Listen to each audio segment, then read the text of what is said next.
Good morning everyone. বহুত দিনৰ মূৰত আকৌ পুনৰ নতুন ভিডিঅ' লৈ পেলাই আপোনালোকৰ মাজলৈ আহিছোঁ। এয়া ঘৰত আছোঁহি, ৰাতিপুৱাৰ দৃশ্য, বৰষুণ দি আছে।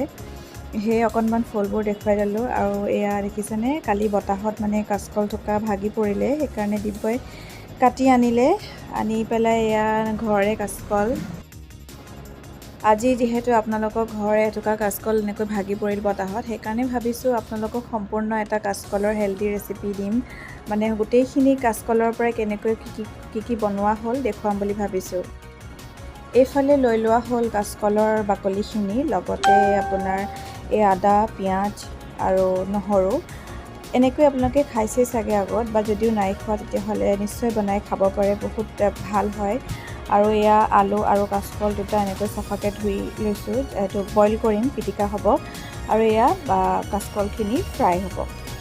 আৰু এইফালে আমাৰ দিব্যই গুচাই আছে কঁঠাল গুটি। ই খুব খাই ভাল পায়, ময়ো ভাল পাওঁ বাৰু, মাহঁতেও ভাল পায়। সেইকাৰণে তাক কৈ আছে যে তুমি এইটো গুচোৱা কামটো কৰা, বাকীখিনি মই বনাওঁ। সি এইখিনি গুচাই আছে, গতিকে আৰু পাছৰ কি হয়। এতিয়া আহক ভিডিঅ'টো ষ্টাৰ্ট কৰোঁ। ৰেচিপিটো এনেকৈ আপোনালোকে চাউল যিহেতু ভাত বনাই, চাউলতে ইয়াতে মানে কাচকল, আলু যি য'ত আছিলে সকলোখিনি মই এনেকৈ দি ল'লোঁ। যিহেতু খুব সহজতে ইয়াতে দিয়াৰ পিছত ভাতো হৈ যাব আৰু এইখিনিও বইল হৈ যাব। এইফালে আমাৰ আকৌ দেউতাই ছিঙিছে এইজোপা নিজে নিজে হোৱা কেৰেলা। নিজেই হ'ল। কেৰেলা পাইছেনে?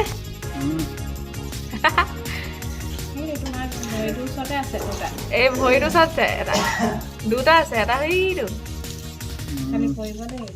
লাহেকে, আৰু এটা এইটো ওলমি আছে।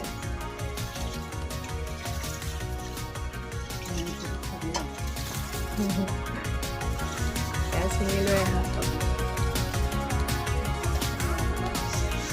এজোপা কোমোৰা ন, আকৌ সেইজোপা ৰঙালাও নি বাৰু? এইটো এইখিনিতে চব থোপ খাবলৈ পালে।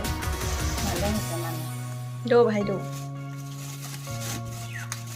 মা আহিব জানো?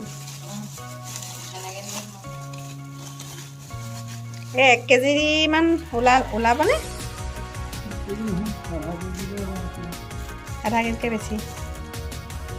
ঘৰৰে কেৰেলা।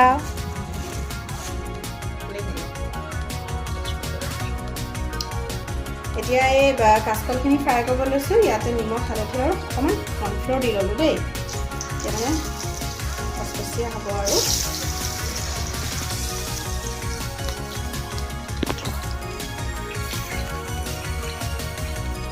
এয়া চাওক, আপোনালোকক কৈছোঁ যে অকণমান কৰ্ণফ্ল'ৰ বা এনেকৈ যদি পিঠাগুড়ি আপোনালোকে ছটিয়াই লৈ ফ্ৰাই কৰোঁতে, তেতিয়া এনেকৈ খুব ফচফচীয়া হয়, মানে লাগি নধৰে, মানে লেকেটি লাগি নধৰে, খুব এনেকৈ ফৰফৰীয়া হয়।